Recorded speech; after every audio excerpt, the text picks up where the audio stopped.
Hello friends, നമുക്ക് ഇന്നൊരു cabbage തോരൻ ഉണ്ടാക്കി നോക്കാം. അപ്പോൾ അതിനായിട്ട് കുറച്ച് വെളിച്ചെണ്ണയും അതിലോട്ട് കുറച്ച് കടുക് ഇട്ടിട്ട് നമ്മൾ നന്നായിട്ട് പൊട്ടി വരുമ്പോൾ കുറച്ച് വേപ്പിലയും കൂടെ ഇടാം. ഇത് നമ്മൾ അരിഞ്ഞു വെച്ചിട്ടുള്ള ക്യാബേജും സവാള, പിന്നെ ഇവിടെ കുറച്ച് ക്യാരറ്റ് ഇരിപ്പുണ്ടായിരുന്നു, അതും കൂടെ ആഡ് ചെയ്തിട്ടുണ്ട്.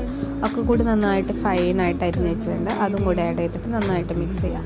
ഇനി ഇതിൽ ആവശ്യമായിട്ടുള്ള ഉപ്പും മഞ്ഞൾപ്പൊടിയും കൂടെ ചേർത്ത് നന്നായിട്ടൊന്ന് വെന്ത് വരട്ടെ. നമുക്കൊന്ന് മിക്സ് ചെയ്തിട്ടൊന്ന് അടച്ചു വയ്ക്കാം. ക്യാബേജ് ഇപ്പോൾ അങ്ങനെ കഴിക്കാൻ ഇഷ്ടപ്പെടാത്തവരുണ്ടെങ്കിൽ നമ്മൾ എഗ്ഗ് കൂടിയും ആഡ് ചെയ്തിട്ടൊന്ന് നന്നായിട്ട് മിക്സ് ചെയ്താൽ ഇങ്ങനെയൊന്ന് ഉണ്ടാക്കി നോക്കിയാൽ ചിലപ്പോൾ ഇഷ്ടപ്പെട്ടേക്കാം. അപ്പോൾ നിങ്ങൾ ഇങ്ങനെയും കൂടിയും ട്രൈ ചെയ്യാം. സ്കൂളിലേക്കും കോളേജിലേക്കൊക്കെ പോവുകയാണെങ്കിൽ പെട്ടെന്ന് നമുക്ക് ഉണ്ടാക്കിയെടുക്കാൻ പറ്റുന്ന നല്ലൊരു തോരൻ റെസിപ്പിയും കൂടെയാണ്. അപ്പോൾ എല്ലാവരും ട്രൈ ചെയ്ത് നോക്കുക.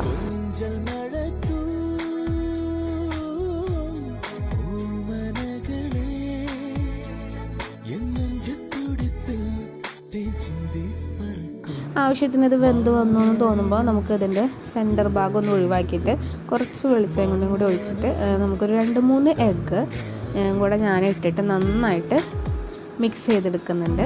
ക്യാബേജും മുട്ടയും കൂടി ഇട്ടിട്ടുള്ളൊരു തോരനാണ്. അപ്പോൾ എല്ലാവർക്കും ഇഷ്ടപ്പെടുമെന്ന് വിചാരിക്കുന്നു. എല്ലാവരും ട്രൈ ചെയ്ത് നോക്കാം. നമുക്കിനി പുതിയൊരു റെസിപ്പി ആയിട്ട് അടുത്ത വീഡിയോയിൽ കാണാം.